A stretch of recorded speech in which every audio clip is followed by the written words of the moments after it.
I think that gap, that what I wanted to happen and what has happened is a death of sorts, a death of an expectation, a death of the life we thought we wanted. And so that we honor that by lamenting it. Like, if I can't run away from my pain, Elizabeth, how do I deal with it? We lament our pain before the Lord and we cry out to Him with the fullness of our being in whatever way we do. And I believe that God meets us there, and that lament is pregnant with hope, because you're not going to cry to someone who you don't think can do something. And so that's the thing, is that God, you're not doing this, but I know you're doing something, and I need you to bring my eyes to that.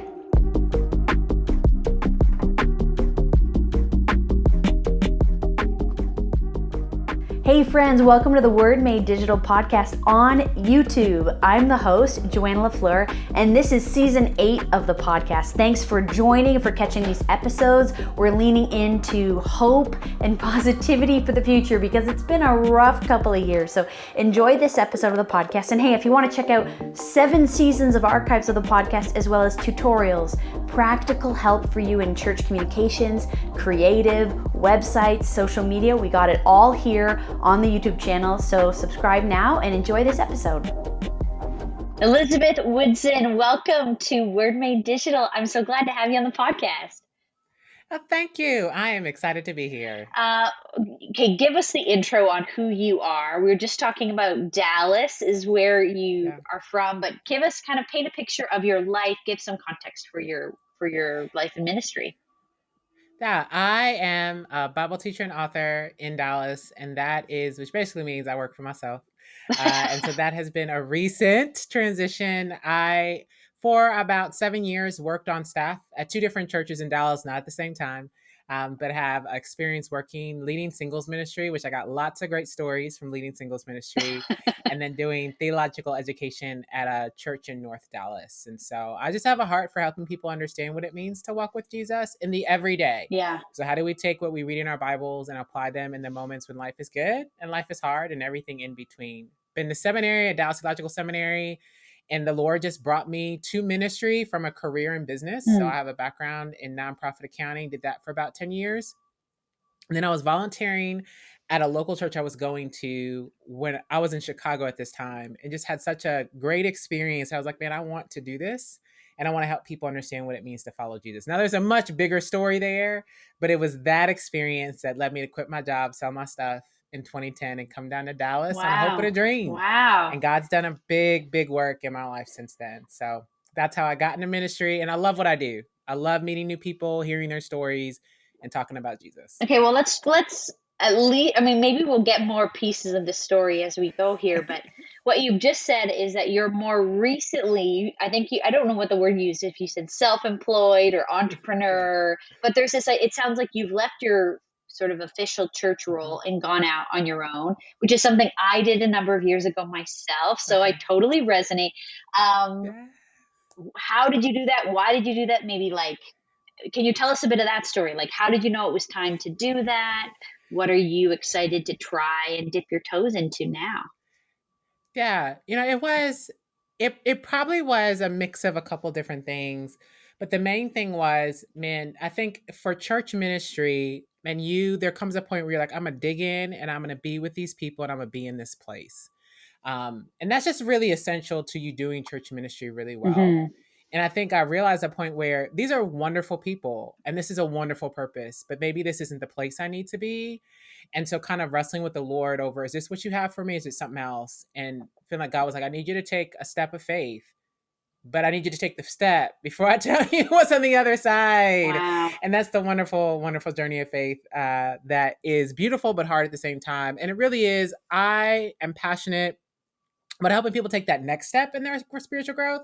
So maybe you know how to read your Bible, maybe you know how to pray, and you show up to church a couple times or you watch it online, but how do I grow deeper? Right. And what conversations do I need to have with people on my shelves or people communities that are on the internet or other places? And I just want to help people do that. And that's what I was doing at the Village, which is the church I was most recently at. And so what I love is the creativity I get to sit in.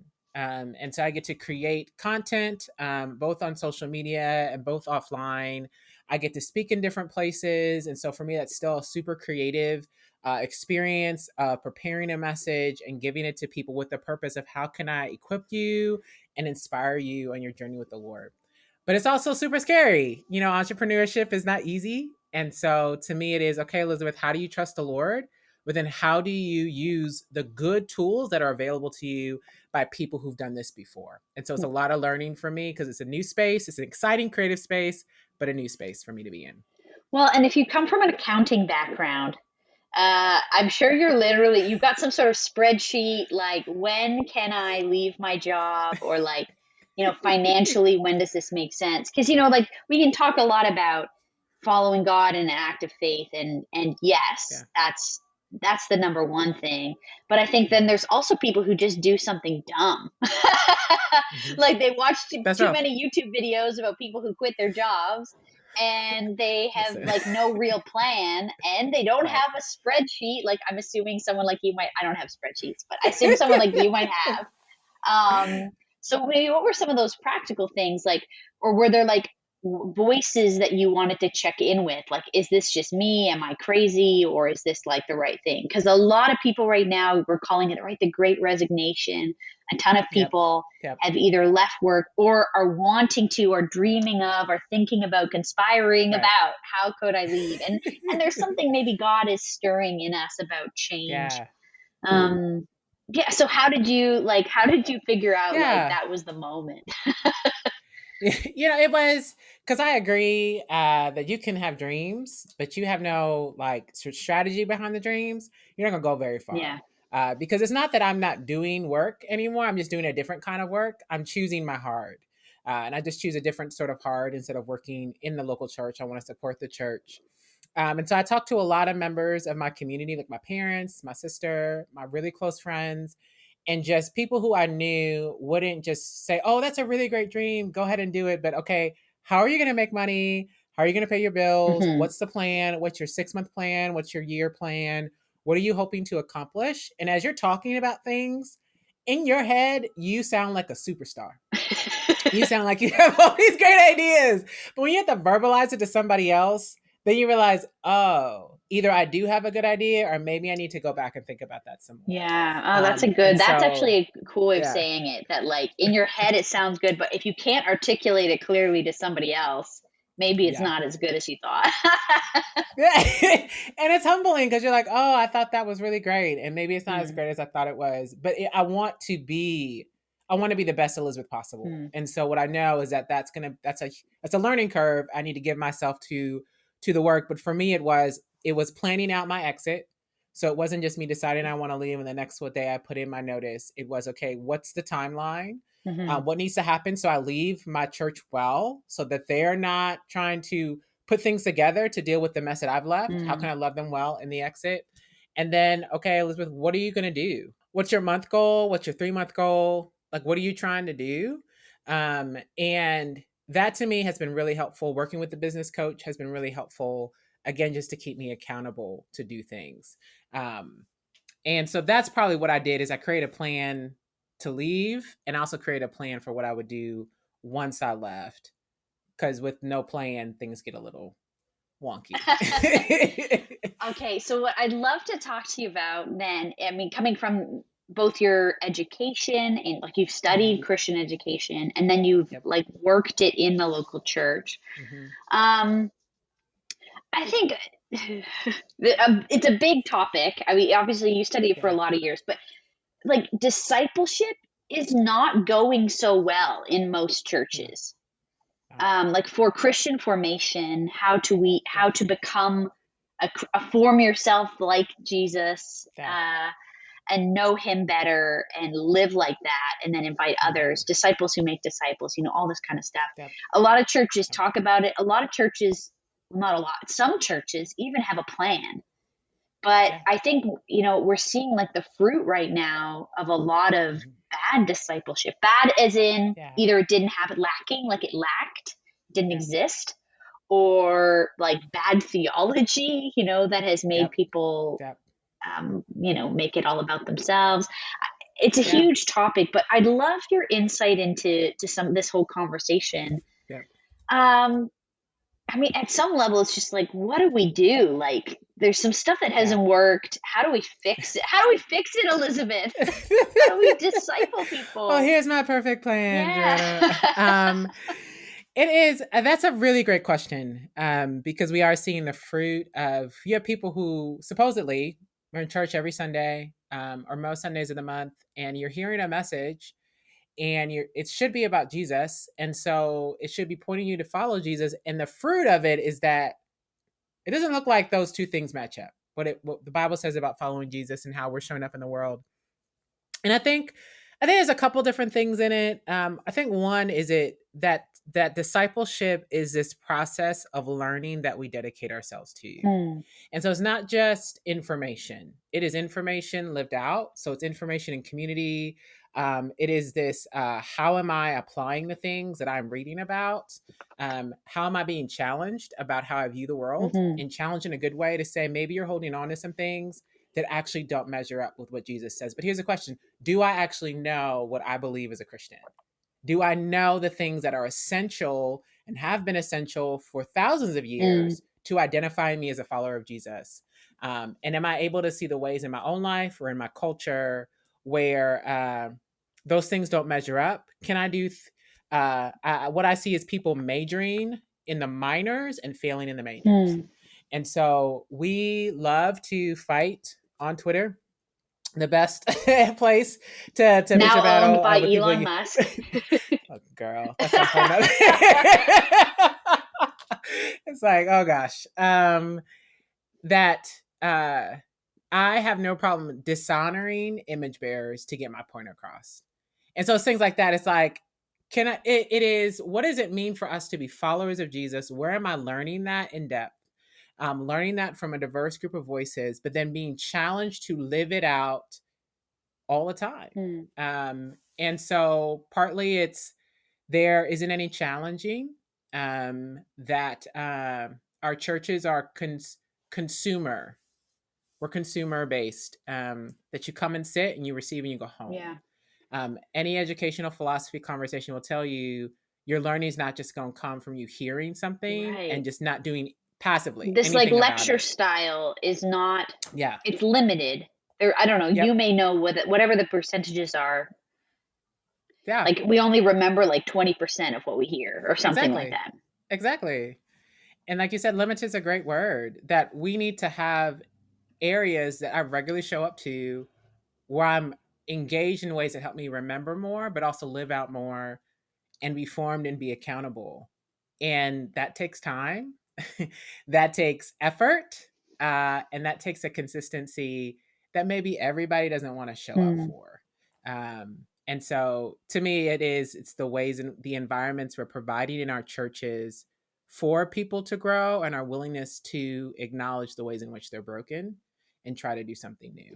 And do you think, I mean, I've worked in mega church, I've been in smaller church, I've been in big Yeah. church. And often it's the mega churches that are critiqued as bad at Yeah. discipleship. You know, they're good at the big event, but they're Yep. not good at the discipleship thing. But I would argue there's a lot of small churches Hmm. that, you know, maybe don't do it either. But do you think that, I guess it depends maybe what a definition of discipleship is, but Hmm. do you think it can happen in a large group setting?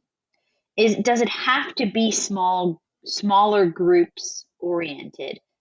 um is that the place like to really focus, you know? And I'm thinking of like all these people who are watching sermons on their Yep. phones, me Yeah. included, watching some TikTok video of a Bible verse. Like, I wouldn't call that my discipleship though. Yeah. Yeah. I do think that's the small group aspect has to be in there somewhere. Because again, it's easy for me to like it's easy for me to listen and then walk away to something else. But when I'm with, and I think with a group of people and I'm doing life with them and we're all holding each other accountable to a higher standard, Hmm. it doesn't, it's, I think some people think it's like always this classroom environment, and it's not. It just is, I'm challenging you, you're challenging me, we're both moving down the path of learning together. And that can't happen in a room of people I don't know, or I'm not even in the room, I'm kind of virtually in the room. Hmm. It just doesn't happen the way we're created, I think, as humans, and how we connect with one another. So are you seeing, maybe it's your own church, or are there some models or some places you're seeing like, I'm excited about this. This feels like hopeful. Um, and maybe that's just like, a lady who has three people over to her house Mhm. and she does it. Or is there a church or a larger model that you're seeing maybe in like a student movement or something where you Mhm. feel like excited? Like, is there something you can point us to and say, go check that out? What they're doing seems Yeah, intriguing. Doesn't mean perfect, yeah. but I think there are two different things that make me excited, and I'm trying to think of the woman's name as I'm talking to you. But it is a discipleship program for. It's called Praxis Groups. Is the name of the program. And it's for this one specifically for women's discipleship, but I think it could apply to women or men. But it just is in the context of my home. How can I invite people in and we meet for a period of time, and I take people through this content that Mhm. has a relationship dynamic to it, but I'm intentionally helping people grow in their prayer life, in spiritual disciplines, and how I confess sin, so that I'm in a community where I'm held accountable for, hey, it's a time for us all to share and say, this is where I missed the mark this week, and I need my community to hold me accountable to that. And like it to me, it is I'm holding you to a higher standard, but in a community in which you're loved. Mm. And so I have had just wonderful conversations with women in my at the Village Church who participated in it, and then it replicates leaders. So that to me is also another thing, is that I become a person who's leading. I'm not just a person who's sitting and receiving. Yeah. So the other one, I would be probably remiss if I didn't mention the Village Church Institute. I just love what the Village Church Institute does, and Mm. the opportunity I had to be a part of them. It's okay, we want to have an educational environment in the church. We want to train our people to think deeply about the Bible. How do we do that? And so, just different levels from beginner to advanced. You don't have to go to seminary to learn deeply about your Bible. You can do it at the church. And so helping people understand biblical theology, systematic theology. What does the Bible say? What are basic beliefs of what it means to be a Christian? How am I formed as a Christian? Yeah. And thinking about that. So you're going to sit around a table of people and you're going to be asked some questions as you are responding to the lecture. And with this group of people, you're thinking critically and thinking critically about your faith. Bible study. So, how can we walk through books of the Bible, but do that in a small group context? So, I'm learning about scripture with people in my church, but also being led in a large group time. And so, It the sounds like Village Church Sunday Institute, school. Like you're talking about Sunday school for you adults. know, Yeah. it is. I think it is the Sunday school movement. Uh, I think we lost something when we went to the simple church movement and we got rid of all the things. Mm. And I think we need a new Sunday school dynamic for our generation, because we need a dedicated space to teaching our people what it means to follow Right. Jesus. I mean, the classic thing is if you're not biblically educated, Yep. then a story about Jesus without the context of the whole picture of the whole Yeah. canon of scripture, or you're talking about Elijah, but who is Elijah and where does he fit into the picture? I mean, just even Exactly. that is so crucial to understand the sermon. Yep. Yeah. Yeah. So while you were, doing, Christian education and this being like a big background for you, this is, I want to talk about discipleship stuff all day. Like I want to talk about digital discipleship. I want to talk about, can we do it on the internet? Is it even Yeah. possible? We've got to find some way to do it because Gen Z's on their phone. The Yep. people after Gen Z, their phone is just like glued to them. So how do we do it? Yep. But there's this whole other part of you that I'd love to dive into, which is around, you were also at pastor or senior pastor Dr. Tony Evans, if people know him. His daughter's been on this podcast, Priscilla Mhm. Shire. Um, you were the single life coordinator. Yeah. Like, okay, just as a context, in Canada, I don't know any church that does like a singles ministry, and maybe someone could let me know if there is one. And definitely, I don't know anyone who would say they would be doing singles ministry well. Like, it's not just a bunch of creepy weirdos. Talk to me about what this is like. I want to talk about the single conversation for a few minutes with Yeah. you. That could be a whole podcast on its own, but Whole podcast. let's talk about singles ministry. Yeah. Singles ministry is very interesting. As a single, when I stepped into the role, because I have been in churches where I'm like, I'm not a fan of that singles ministry situation you got going on. It's creepy or it's weird. And so I wanted to be in a place where singles got good ministry. And so I'm not a proponent of singles ministry needs to be in every church, but there are some moments in which you just feel left out because it's super family oriented. You're focused on marriage and kids all the time. And so where do I go to get community? And so for Right, me, right. that was the goal. We do life together. How can we grow with the Lord in community with people? If you want it, you don't have to come. But it's here for you if you do. And so that just looked like we Bible study. It also looked like social events. How can we? Dallas is a wonderful city, and there's a lot of things to do in the city. So let's go out to dinner. Let's go out to the movies. Let's go out to this cultural event in the city. Let's go, have a game night at someone's house. How can we just have a good time and not feel dried up about the season God has given us, but just really joyful about the season? And if you want to meet somebody, maybe you can meet somebody, but that's not the goal of why I'm here and what I'm talking about. And so that's really what it looked like, a mix of events and a mix of discipleship for people who wanted to find community with people in the same season.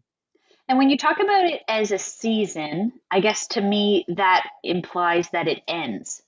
But like for a lot of single people, that's not the It case. never It's not a ends. season, Mm-mm, it's their life. mm-mm, mm-mm. You can call it a season. Again, when do you stop calling it a season? If you've been single for 45 years, is it a season or is it just your whole life? It's just This your is four life. It's just seasons: your life. summer, winter, spring, fall. We got all the seasons.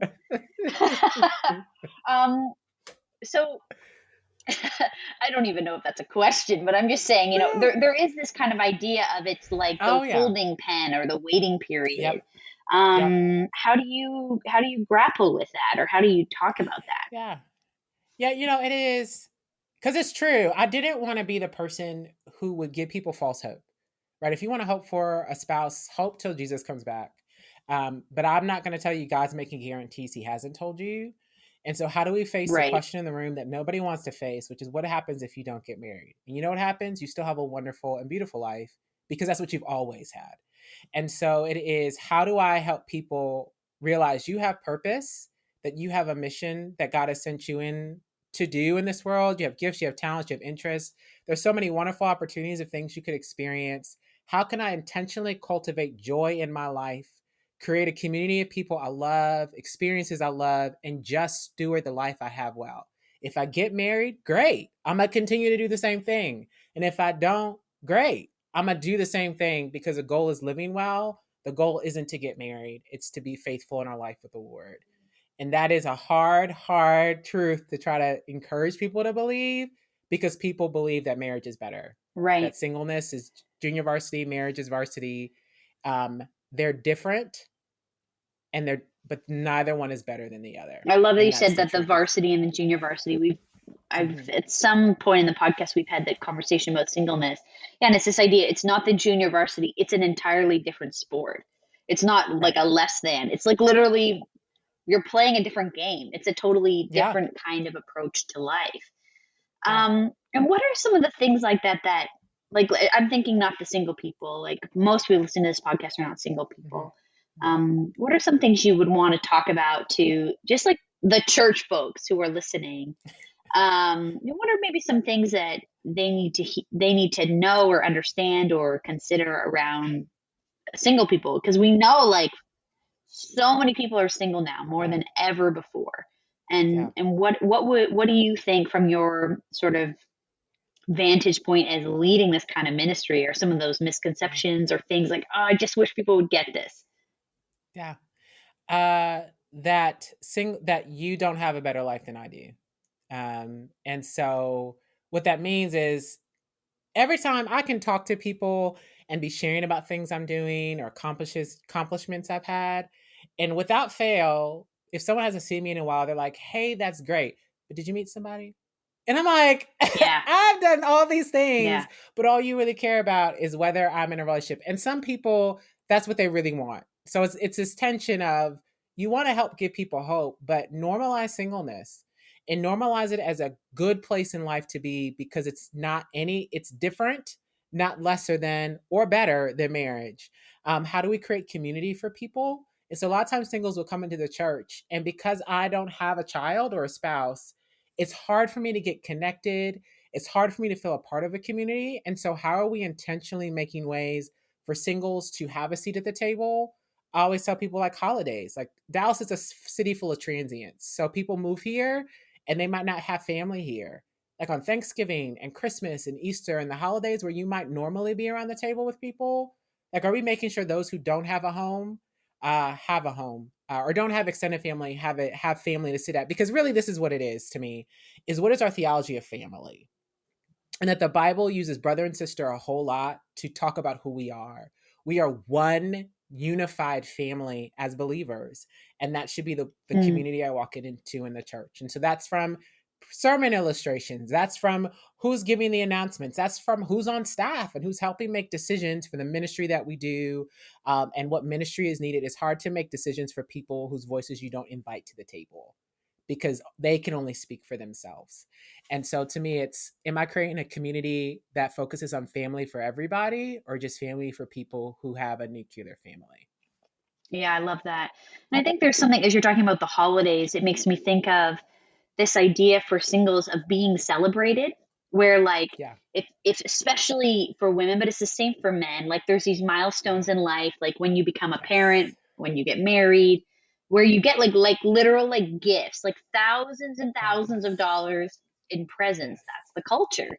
And you get like the big party that everybody comes to. So not just the financial gifts or the, but it's also the surrounding and the Yeah. celebration of like a marker of a milestone. Mm-hmm. And so if you have come into your 20s, 30s, 40s, 50s, and you didn't have those markers, then like, am I an adult yet in this community? Like, I didn't have these rites Yes. of passage, or like, I still could use an air fryer. Listen. Like when you live on your own, you need the air fryer as much as the person who's You need getting married or it. whatever it is. Do you have any insight into that about how to Oh celebrate gosh. a single friend? I think it's how do we make, because that, oh gosh, you could have a whole conversation on just what you said of just these rites of passage that make you feel like you're an established adult and there is no natural comparison that people come together. And so how do we celebrate the moments to make the moments that a single has even bigger, or just the moments to just for no reason except that they are loved by God. Let me celebrate you, invite you over and love on you and serve you, to let that single know that you're seen and you're loved and you can be celebrated too. Or to be able, yeah, yeah. That was probably what I'd say is how do we find moments, whether they are the natural moments of accomplishments or birthdays, but even just a regular Tuesday. It's like, I'm just want to love you Mm. and bring you to this place and just shower you with blessing because I want you to know that you are a valued member of our community too. And for the single person, I mean, we've kind of been addressing them, but if we had a chance to talk to them, what? How would you help? How can a single person, they might be feeling some of this stuff we talked about, like, oh, I wish I could be celebrated, or wish, I don't know, I could be invited to Mm-hmm. your family Easter Mm-hmm. dinner, or because I'm by Yeah. myself, or whatever. Yeah. Um, what would you say to them, and like to encourage them not to be, I don't know, in this bitter place, not to miss out Yeah. on whether it's a season or a life, like not to miss out on the life that they have. Yeah. What would be, I guess, just an encouragement for them? And maybe we can lead from that into, let's talk about your book. Okay. Okay. Yeah. What I would tell them is advocate for the life that you want. And so that means sometimes you might have to invite yourself over to people's houses graciously to be like, hey, I'm here. If you think about the holidays, to who are people who I can engraft myself to their family in a really respectful, non weird way, but just I need to be a part of someone's family because singles, we can be transient ourselves and not engage in the community. And Right. so, how can I pinpoint some people? Be courageous and ask for a relationship and friendship that allows me to have the community I desire. I tell people to keep hoping that if marriage and a spouse is something that you want, continue to hope as you live vibrantly. Singles have a lot of independence and they have a lot of freedom. And those two things we use in service to the community of God, but those two things are really valuable. And so, how are you taking advantage of the season in some ways that are really beautiful, and what are you consuming? This is probably my last one, because what part I would say part of the reason that I feel that I've been able to live well as a single is because the community around me were other singles who were doing the same thing. And the information I was consuming was telling me to run as fast as I could after the life God had given Mm. me.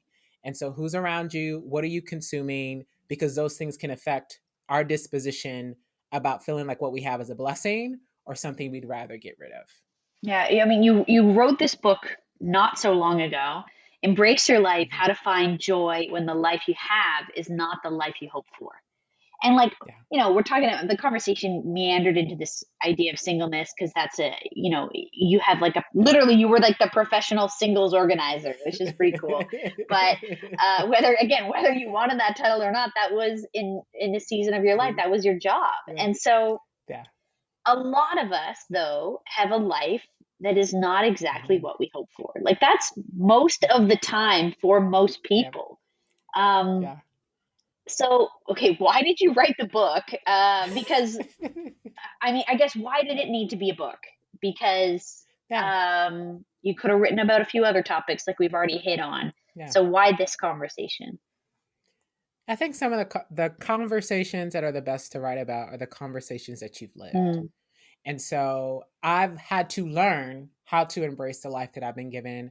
I've had to learn how to navigate my singleness. I'm in my late 30s and single, never married. And so there's been highs and lows during my season.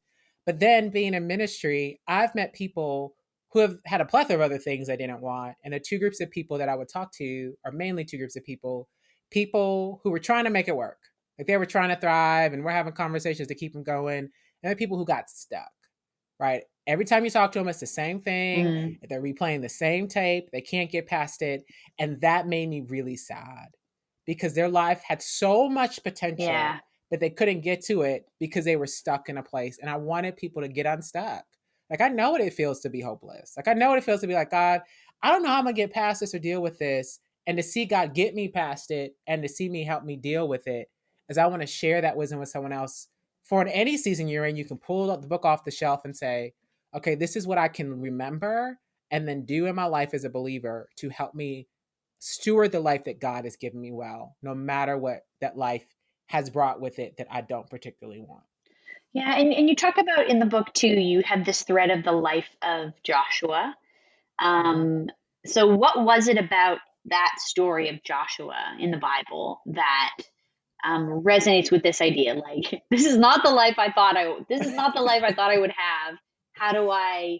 And yet Josh was this epic character. So it's interesting to think Right. of him as someone who didn't have a life he wanted because he had like Yeah. quite an amazing story. So Yeah. what? Yeah, tell us about that insight. I picked Joshua partly because he does have this epic story and this story of just faithfully leading Israel to take hold of the promised land that they had been promised for generations. But at the very moment that that happens, something else epic happens, and that's Moses dies. Yeah. And so he has been with Moses for 40 years. Joshua was a slave. He came out of slavery by the power of God through Moses and then served him in the wilderness. And then he steps into this leadership role when his mentor and friend is not with him. And so you think about the immense amount of grief that he must have been experiencing. And you open up Joshua 1, and God tells Joshua, okay, Moses is dead. It's time to get up. And you're Yeah. like, okay, God, I get it, but can we just have some time? And what you see is he does give him time. And so Mm, that really is probably, I saw something in how Joshua processed a painful event, but also what God called him to do, which was to keep moving forward. And so it's like, okay, the pain didn't leave him. You know, you process grief stays for a long time, but he kept moving forward. So how did he do that? How did he hold on but keep moving and really take Israel into something that was super beautiful? mm. And so I think it's his story that inspired me, saying, okay, it can be done. Let me see how Joshua did it and what I can learn from that. Yeah. And so can you give us maybe some of those like things to grab onto? How do we Mhm. like it's not just like survive the life. It's this is my normal life. I'm feeling it this week, I'm just off the other end of having COVID. This is not the life I Yeah. wanted. I felt pretty lousy for like the last number of days and I'm just sort of Yeah. recovering. And yeah, I mean, whether it's like a moment because the moment feels so real, or it's a long, not just a Yeah. moment, but like a long part of life. There's just so much that isn't what we thought it would Yeah. be. And so, what are some of those anchoring truths for you? Yeah, I think it's a space in which we're able to admit that we have something we don't want. Mm, Because our habits and activities, we move at such a quick pace that you don't even realize something's wrong. Then maybe you've eaten too much over the past couple of months, and you see your scale go up a little bit, or your bank account go down a little bit because yeah, you spent too much money. Like we have habits that indicate dashboard indicators of what's really going on in our life. And so I think being able to be present with the Lord enough to say, Lord, I don't want this. yeah. Like what happened? This makes me really sad, frustrated, or angry. Whatever emotion on our feelings wheel we want to attach to that. And so this place of self-examination, but then lament, because I think that gap, that what I wanted to happen and what has happened is a death of sorts, a death of an expectation, a death of the life we thought we wanted, and so that we honor that by lamenting it. Like if I can't run away from my pain, Elizabeth, how do I deal with it? We lament our pain before the Lord and we cry out to him with the fullness of our Mm, being in whatever way we do. Um, and I believe that God meets us there, and that lament is pregnant with hope because you're not going to cry to someone who you don't think can do something. And so that's the thing, is that God, you're not doing this, but I know you're doing something, and I need you to bring my eyes to that. And I need you to remind me of what's true about you. So God's character, what he has promised us, that God is sovereign, he's in control, that God is faithful, meaning he hasn't abandoned his mm, children, he hasn't forgotten us. But then also because God is who he says he is, there's something that's true about us, which means that I'm an image bearer that is supposed to live on mission for the Lord. And so a lot of times this longing can make us forget what we do have. mm, I believe the Lord is bringing us blessing and goodness every day in the smallest things. You woke up and you have breath in your lungs. That's blessing. And so, how can we be in a place where we are people of gratitude and celebration for the everyday moments and the extraordinary moments, ordinary moments, um, as we wait on God to do the things that only he can do. And so it's this new perspective, it's this fresh perspective, but it is self-examination, lament, remembrance, hope, and then faith. God, what can I step out on? What newness can I step into? And then joy. How do I remember the joy I have because I'm connected to Jesus, an eternal joy, but also present joy? Because of Jesus, God works on our yeah, behalf. And so it might not always be when I want it and what I want, but the God of the universe is caring for me, and let me live with that on the forefront of my mind. And so those are things that I will cycle through myself in seasons where I'm struggling. It's like, I need to cultivate joy. I need to remember, man, I just need to be sad. And it's okay for me to be sad before the Lord, but not to stay there, but to process there. And that's what I try to unpack for people in the book, is a pathway on which for them to find the joy that I believe is available to us through the Lord. Okay, so speaking of cultivating joy, we have some questions that we ask most of our guests at the end of this season of the podcast. The first one is, what is a spot that you think is like a best spot to travel that like maybe people don't know about? So it might just be like a place in your hometown. It might be Yeah. like a beach hidden somewhere on a, on a Greek island that you went to one time. What's a place that you think other people need to get to travel to? I am my spot would probably be a restaurant. And it is, everybody should have Lou Malnati's pizza from Chicago once in their life. Say it Like you again. What just need pizza? to Lou Lou Malnati's Malnati's Pizza in Chicago. in Chicago. And so you need to just get there. You just I do. love Your that your life will be travel spot better. is a restaurant. That's perfect. Okay. You can tell what I do on vacation. Yes, so good. Hey, what's a book that changed how you think about something? I probably will choose, this is more on a business entrepreneurial side, Yeah. but From Good to Great Yeah. is a book that has changed how I think about how you approach business, whether it's small or big, and really focusing on what you do and doing that one thing really, really well. What is a movie that makes you cry or has made you cry? Oh, Forrest Gump. Ah, hey, just recently I saw like his bench. I was in Savannah, Georgia, Oh, and I saw the Forrest Oh, Gump bench. So good. And the last so good. question, if you go to a place with 50 ice cream flavors, which is your go-to flavor? My go-to flavor will be Rocky Road. Oh, You get some chocolate, some marshmallows, and some nuts. You get a little mix there. So that's mine. I love it. Okay, Elizabeth, if people want to find you, they want to connect like with you on social media or they Mhm. want your book, like where do you want to send people on the internet? Yeah, you can go to elizabethwoodson.org and you can learn all the things about me, find links to order my book, or you can follow me on all the social media platforms at Miss Jazzy Liz, MissJazzy.